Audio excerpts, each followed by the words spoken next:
No one on the bridge of the alien cruiser spoke when the human was dragged inside. The chamber was vast and cold, shaped like a rising shell of black crystal and glowing lines of blue light.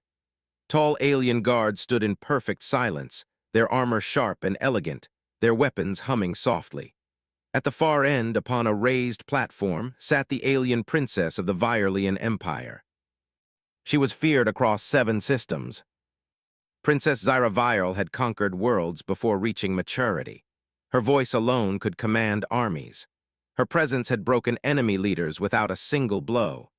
Today, she had ordered the execution of a captured human, one more small victory in a long war against a stubborn species. The human's name did not matter. Or so she believed.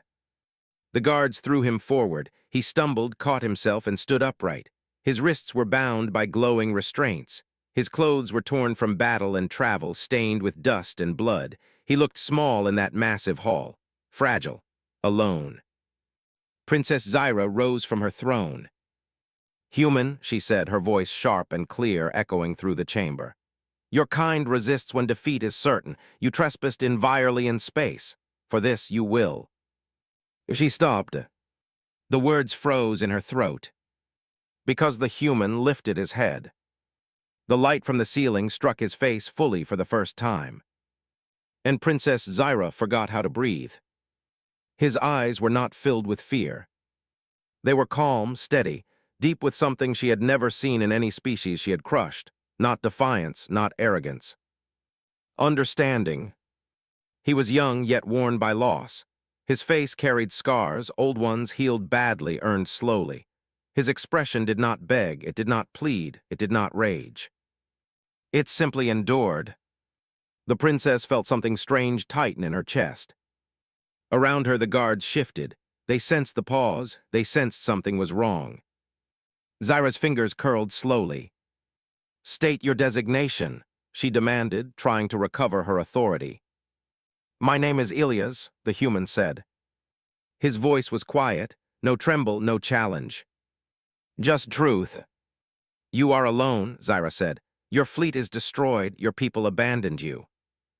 Ilias shook his head gently. "No." The answer surprised her.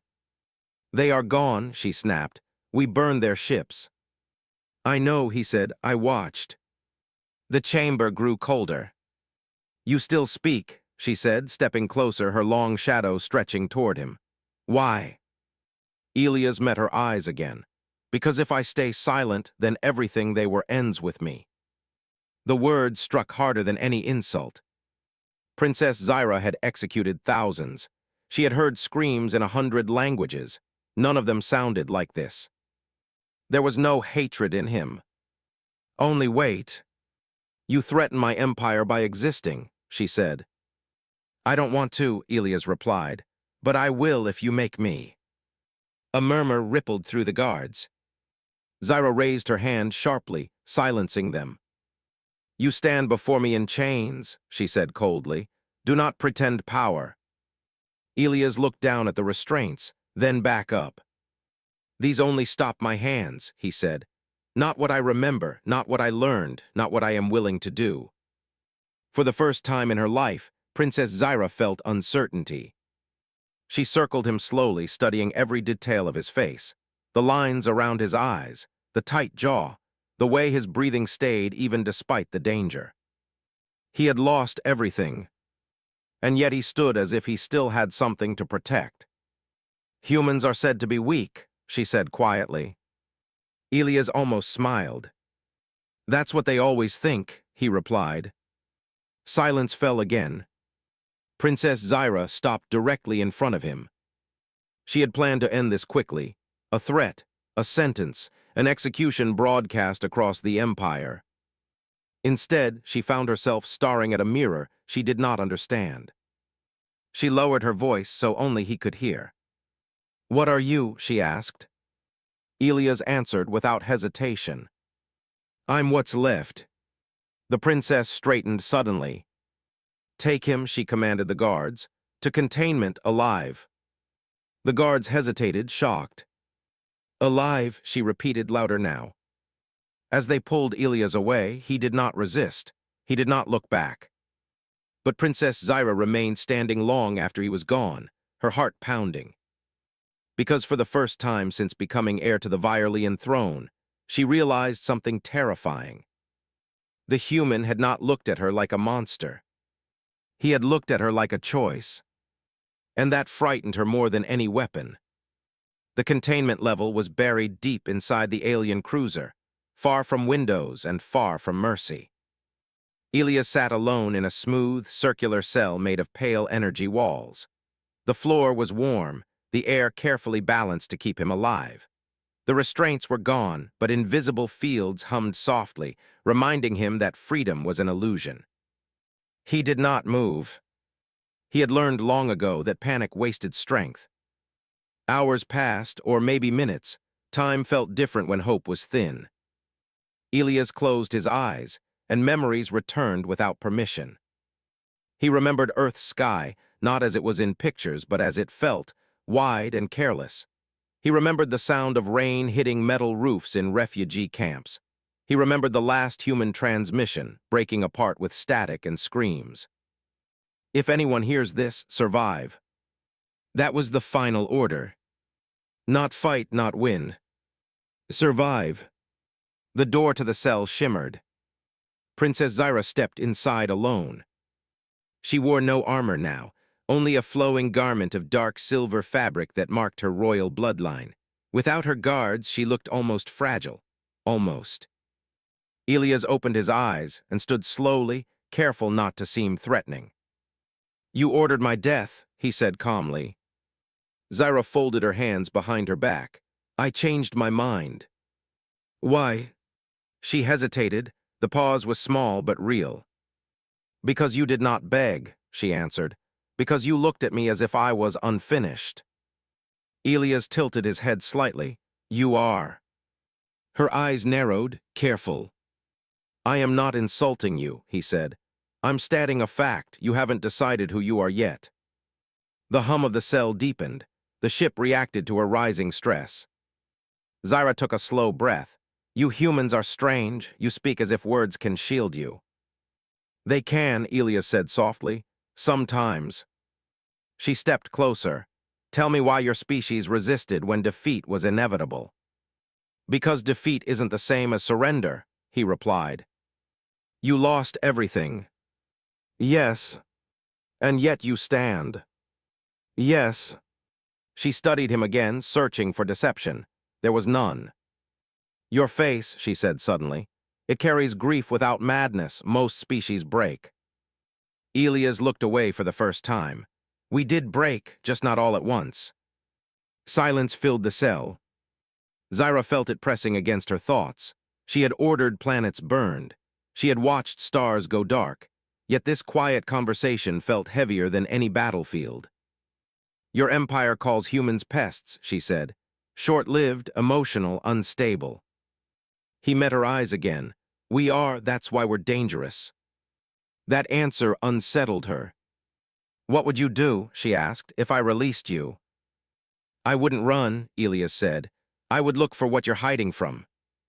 Her posture stiffened. "You think you see through me?" "No," he said. "I think you've never been allowed to stop." The words cut deeper than she expected. Zyra turned away, packing the small space. "I was raised to conquer," she said. "Mercy is weakness in my culture." Elias listened. He did not interrupt. "My mother died expanding the empire," she continued. "My father ruled with fear. I learned early that hesitation meant death." Elias nodded slowly. "That's not strength, that's survival training." She faced him sharply. "Do not pity me." "I don't," he said. "I recognize you." That startled her more than pity ever could. The ship trembled slightly as it passed into faster space. "You should hate me," Zyra said. "My fleets erased your world." "I do," Elias answered honestly. "But hate is loud, it clouds judgment. I can't afford that." She searched his face again, and this time she saw it clearly. He was carrying the memory of an entire species alone. "You are dangerous," she said quietly. "Yes," Elias replied, So are you. Their eyes locked. Two survivors of different kinds. Zyra broke the gaze first. You will remain alive, she said. Not as a prisoner, not as a guest. Then what? As a question, she answered. One I have not yet decided how to answer. She turned and left without another word.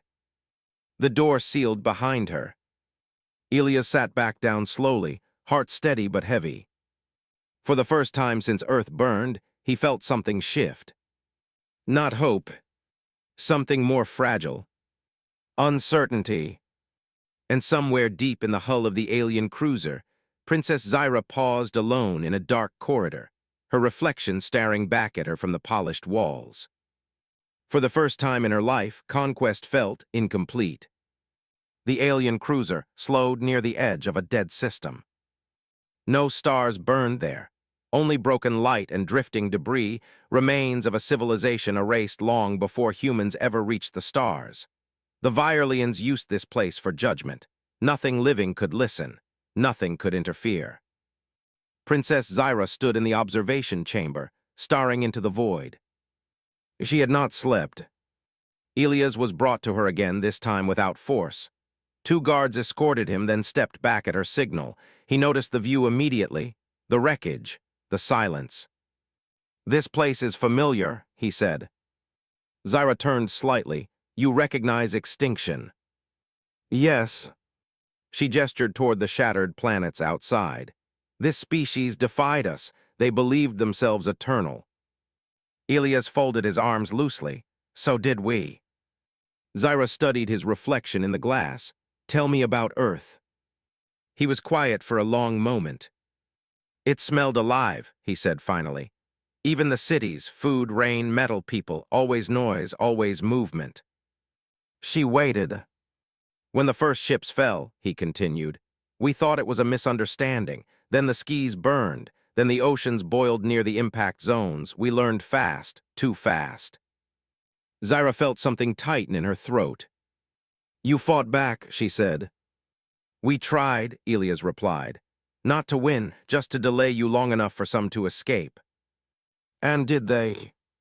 I don't know, he admitted. That's the worst part. Silence returned. You carry guilt, Zyra said, for a survivor. Yes, Elias answered, but also purpose. She turned to face him fully. Purpose dies with a species.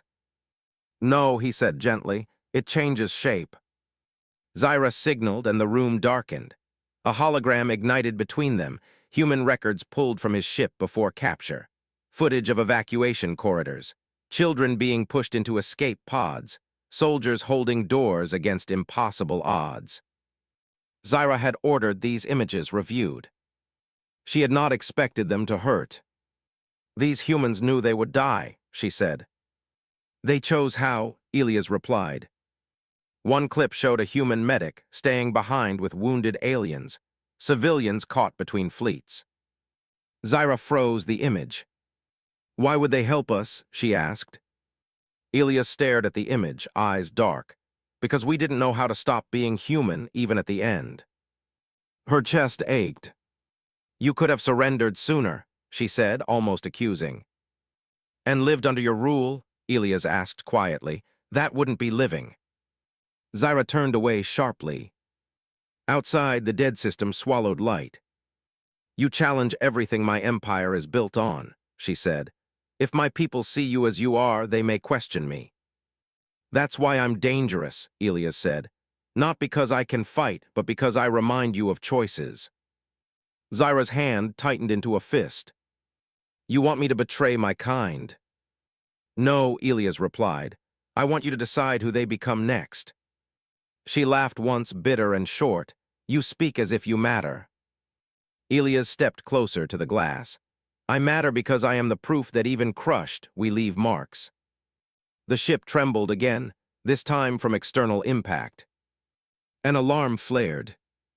Princess, a voice called over the comm. High Council fleet has arrived. They demand immediate judgment of the human. Zyra closed her eyes.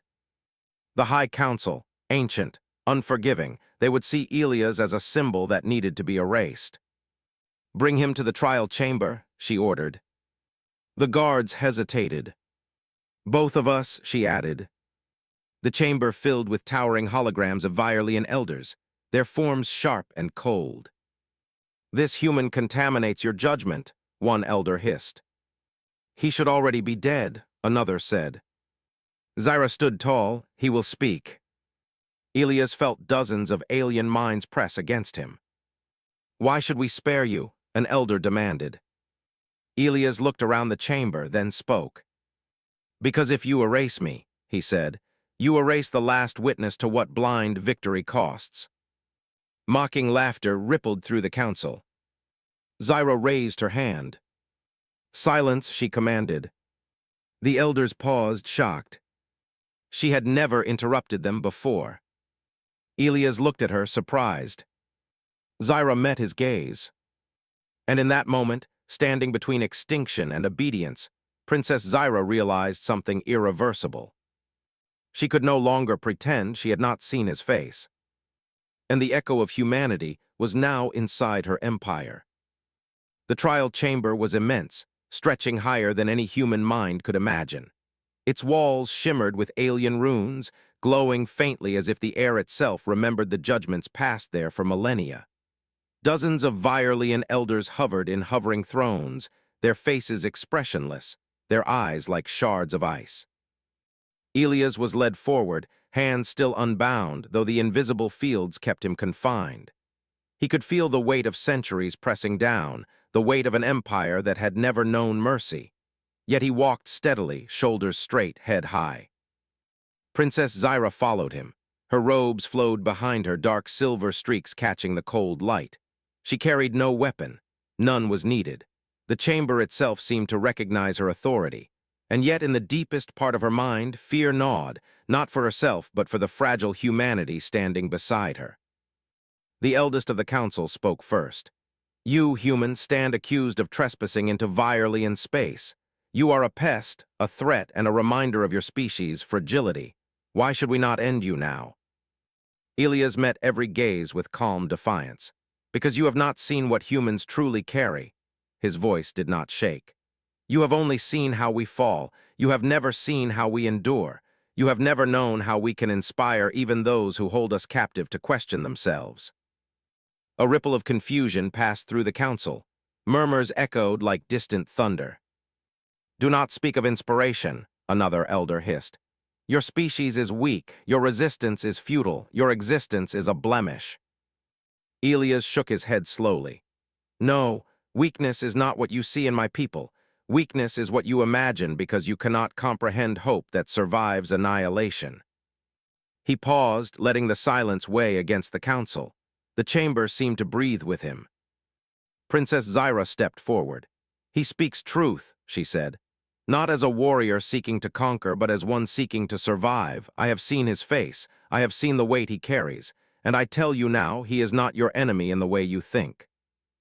Gasps echoed from the council. A hand of one elder shot upward. You dare intervene? You, heir to the throne, command the defense of this human. I command the truth, Zyra said, her voice sharper than steel yet trembling beneath the surface. Your judgment is clouded by tradition and fear. You see only what is convenient, not what is real. This human is not a weapon of war. He is a reminder. Elias looked at her, astonishment mingled with cautious trust. A reminder? He asked quietly. Yes, she said. That life, even fragile life, carries value, that mercy can exist without weakness, that humanity, your kind, has endured horrors that would have broken any of my warriors, and yet you stand. And in standing, you challenge us all. The council erupted in protests, voices overlapping like crashing waves.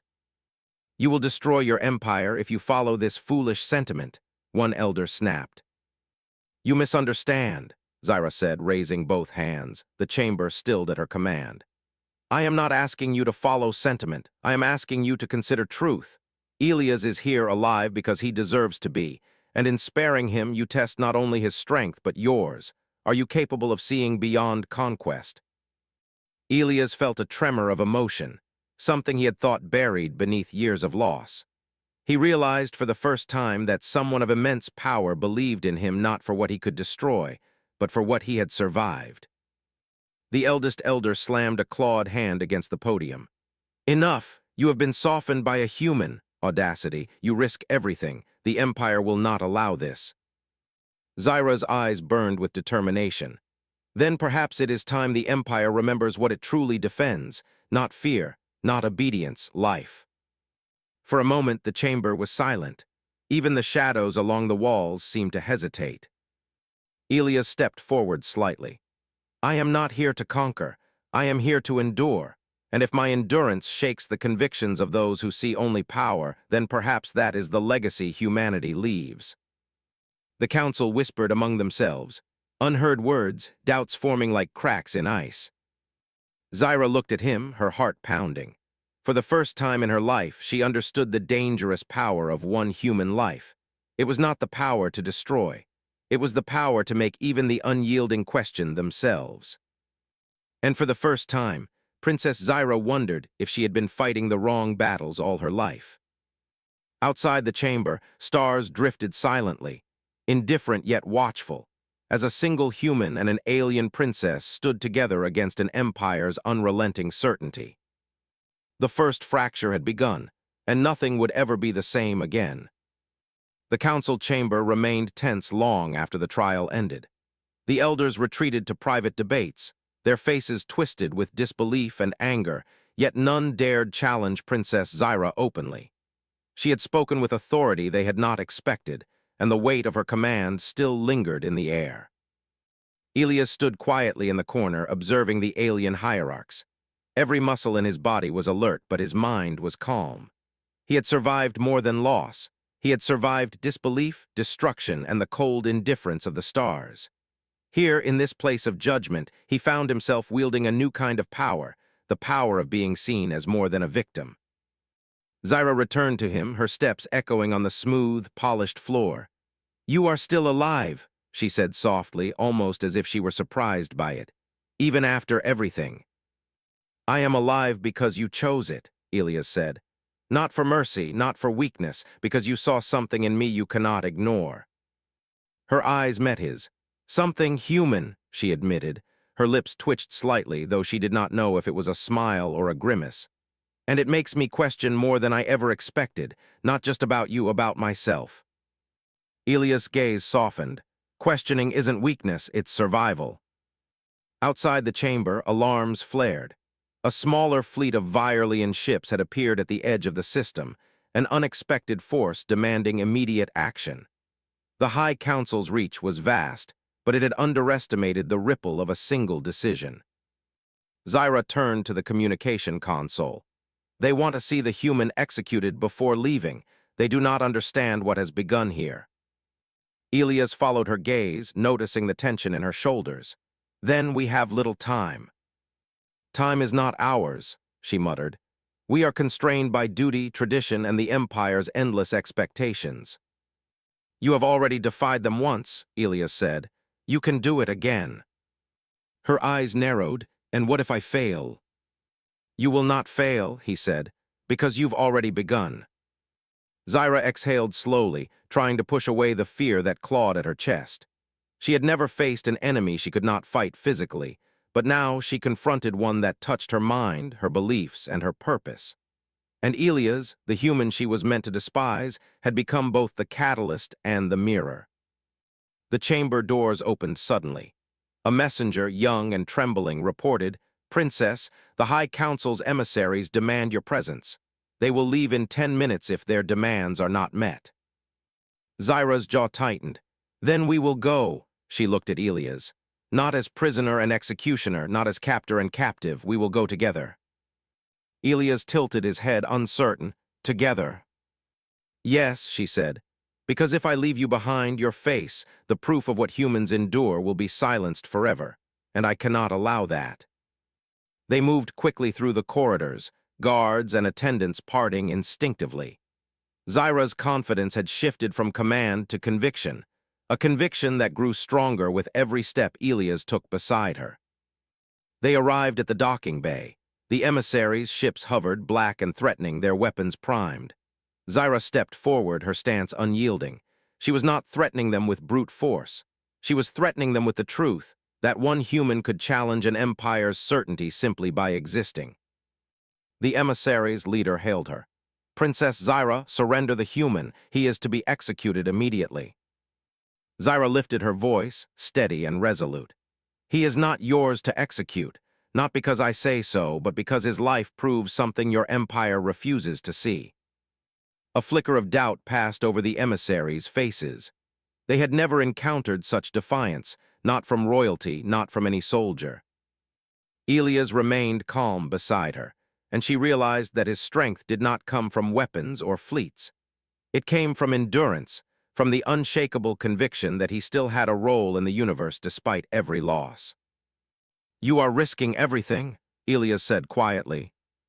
"Yes," Zyra replied, "and I am discovering that some risks are worth more than obedience."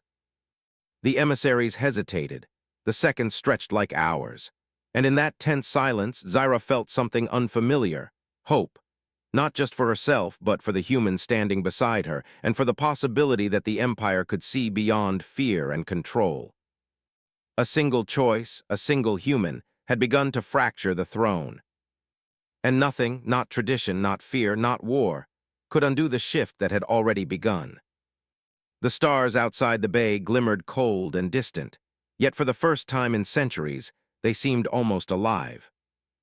Elias caught her gaze, and without a word, both understood that survival had become more than living. It had become change. And change, Zyra realized, was far more dangerous than death.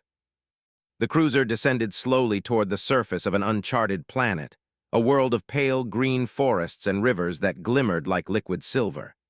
It was quiet here, almost too quiet.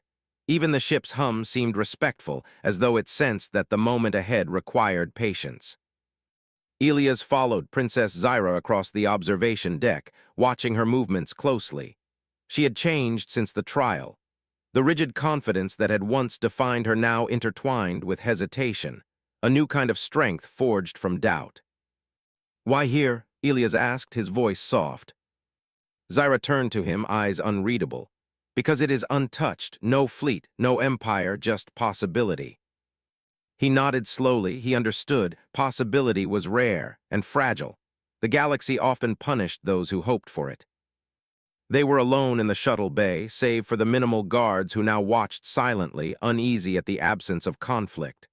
Zyra glanced back at Elias. "This is not an escape," she said. "This is a choice, one that could change everything for both of us." Elias stepped closer, sensing the weight behind her words. "I am ready," he said, "not to fight, not to survive, but to decide what comes next." Her hand brushed a panel on the console, and the ship's systems hummed in response. "You could stay aboard.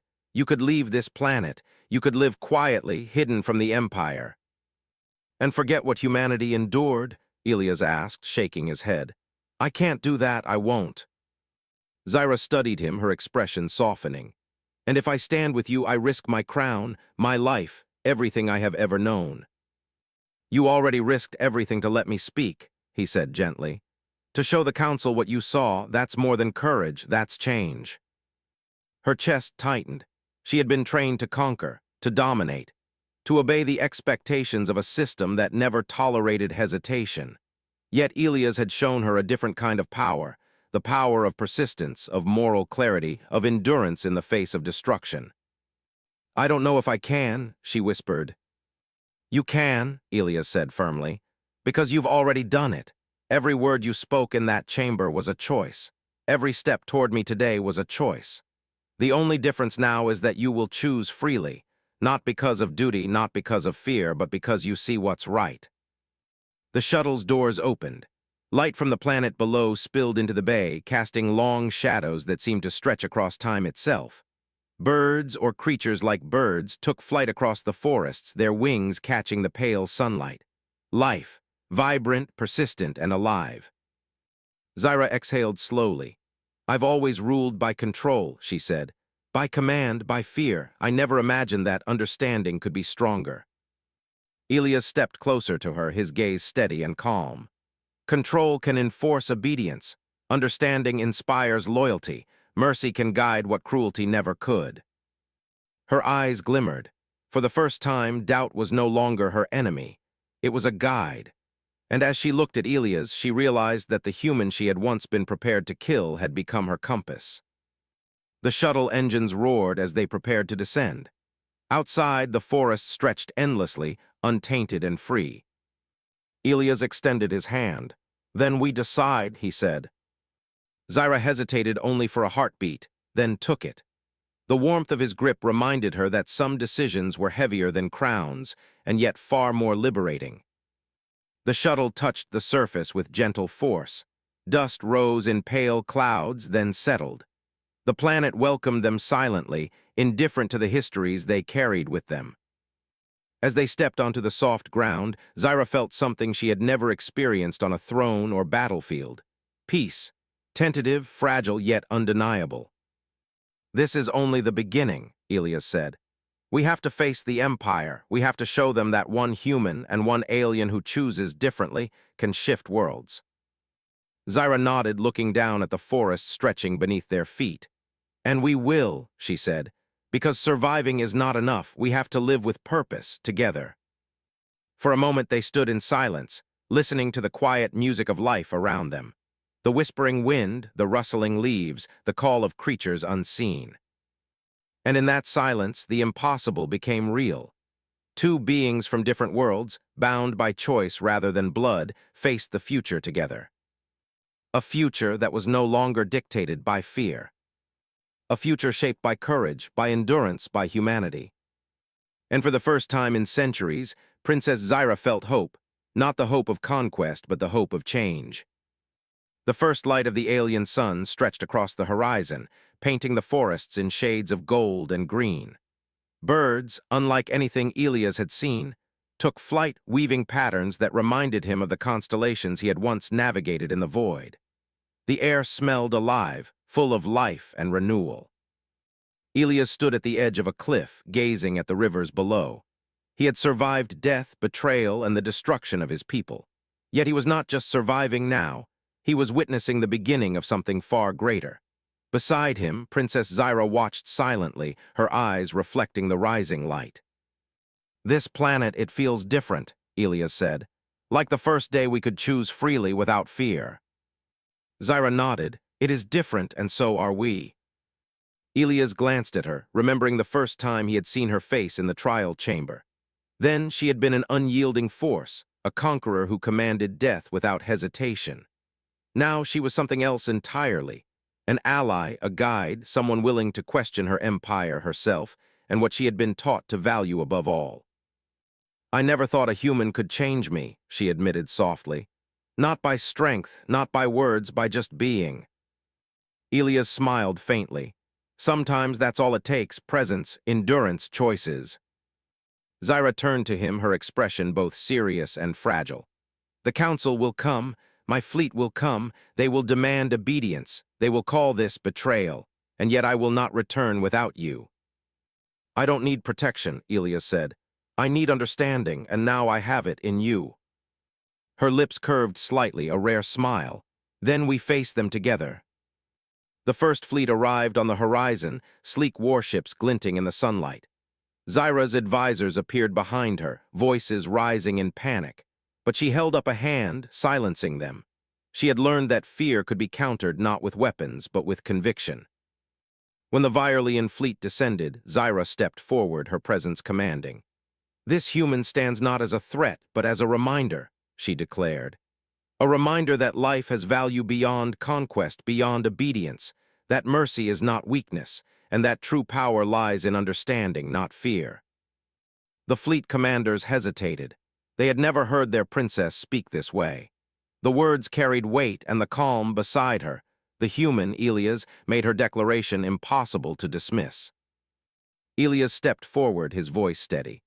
"I am the last witness of my world. I carry its memory, but I am not here to destroy. I am here to show you that survival is not enough. Life can teach, inspire, and endure." Silence fell over the assembly. Even the high-ranking officers could not ignore the conviction in his tone. Zyra placed her hand on his shoulder, not to restrain him, but to show solidarity. Together, she said, we choose a different path, not for vengeance, not for fear, for life. Slowly, the commanders lowered their weapons. Whispers passed through the ranks, voices uncertain yet willing to listen. The Empire's rigid foundations trembled, not from attack, but from truth. Elias looked at Zyra, awe and gratitude mingling in his gaze. "You did it," he said softly. "You changed them."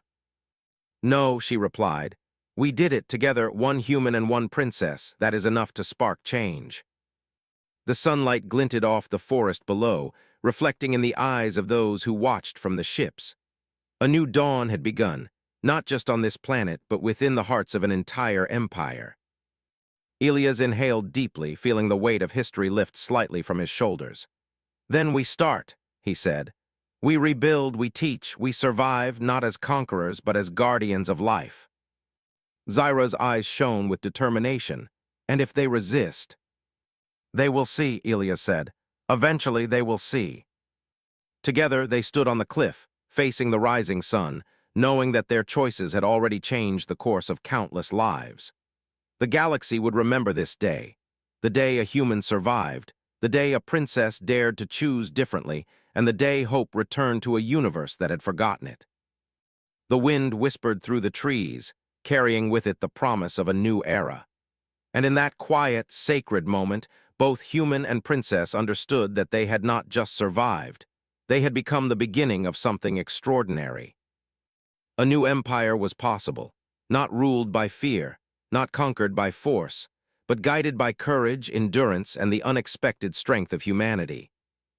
And for the first time in centuries, the stars seemed to shine with approval.